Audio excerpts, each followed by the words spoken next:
Assalamualaikum, salam sejahtera untuk kita semua. Om Swastiastu, Namo Buddhaya, salam kebajikan. Awalnya adalah kearifan, awalnya adalah wisdom, lalu kearifan tersimpan dalam puisi. Ini serial kuliah singkat, Kultum, kuliah 7 menit, kita menggali kearifan dari kutipan yang puitis, baik dari puisi ataupun dari prosa. Sekarang kita akan gali dari seorang pemikir, Ibnu Taimiyah. Ini juga dikenang sebagai pemikir besar di zamannya, pemikir brilian di zamannya. Ia hidup 800 tahun yang lalu, lahir di tahun 1263 hingga 1328. Ia lahir di Haran yang sekarang menjadi negara Turki. Kita kutip renungannya dalam buku Ibnu Taimiyah Expound on Islam. Ini bunyi kutipannya yang juga kontroversial. Ujar Ibnu Taimiyah, Tuhan mendukung negara yang adil walau ia dipimpin oleh mereka yang tidak beragama. Dan Tuhan tidak mendukung negara yang zalim walau ia dipimpin oleh seorang tokoh agama. Bukan main.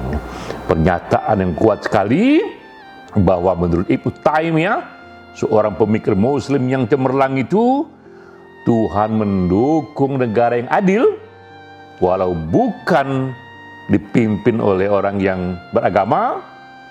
Namun walaupun ia beragama, jika negaranya zalim, Tuhan tidak mendukungnya. Apa makna lebih jauh dari renungan ini? Kita kisahkan dulu riwayat singkat Ibnu Taimiyah, karena acap kali renungan itu hanyalah endapan batin dari perjalanan sang pemikir. Kita cari tahu insight dalam hidupnya untuk menafsir lebih jauh renungannya itu. Ibnu Taimiyah, ketika ia wafat, ia membuat satu fenomena karena lebih dari 200.000 laki-laki dan belasan ribu wanita mengantarkannya pada pemakaman.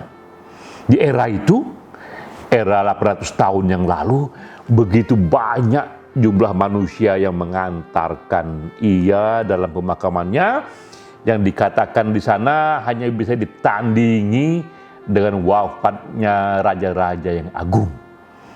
Ini sendiri satu pertanda bahwa Ibnu Taimiyah adalah pemikir yang dicintai di zamannya. Walau Ibnu Taimiyah itu sangat kontroversial, 3 hal ini juga membuat ia sudah kontroversial. Pertama, dari namanya, Ibnu Taimiyah. Di dunia Muslim saat itu seringkali seorang laki-laki menambahkan nama laki-laki yang lain yang agung dalam namanya sendiri. Tapi Taimiyah itu nama perempuan, nama perempuan yang dilekatkan pada namanya yang tak lazim di masa itu. Ibnu Taimiyah juga dikenal ia tidak menikah sampai akhir hayatnya, bahkan juga tak pernah dikenal ada terlibat asmara sepanjang hidupnya. Pun itu menjadi hal yang unik di zamannya. Dan yang lainnya, yang unik lainnya adalah di samping seorang pemikir, ia juga ditahan dan dipenjara bolak-balik sampai 6 kali sepanjang hidupnya. Jadi memang kita lihat begitu kontroversi hidupnya ini hingga dipenjara bolak-balik 6 kali. Ia sebagaimana juga para pemikir di zamannya, seorang polimat yang menguasai begitu banyak ilmu pengetahuan ia dalami itu teologi, ia dalami itu filsafat, ia kuasai juga bahkan ilmu-ilmu alam. Tapi yang membuat Ibnu Taimiyah berbeda dengan umumnya pemikir di zamannya, ia pun seorang diplomat. Tidak hanya seorang pemikir, ia juga seorang politisi. Ia juga hidup melobi para penguasa. Di zaman itu, ketika ia hidup, tentara Mongol invasi menyerbu kawasan Muslim, termasuk menyerbu tempat Ibnu Taimiyah hidup. Ia pun diutus untuk melobi sang raja bernama Ghazan Khan.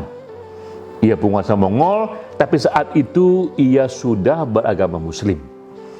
Jadi karena Mongol hidup di sana bergenerasi, generasi yang Ghazan Khan sudah beragama Muslim. Ibnu Taimiyah datang menghadap. Dengan lantang ia berani berkata, "Wahai penguasa, mengapa dirimu menyerbu kami sesama negara Muslim? Bukankah Anda sendiri seorang Muslim? Dalam tentara Anda begitu banyaknya para ulama, begitu banyaknya cerdik pandai yang mengerti agama, tapi mengapa Anda yang Muslim menyerbu kami yang Muslim?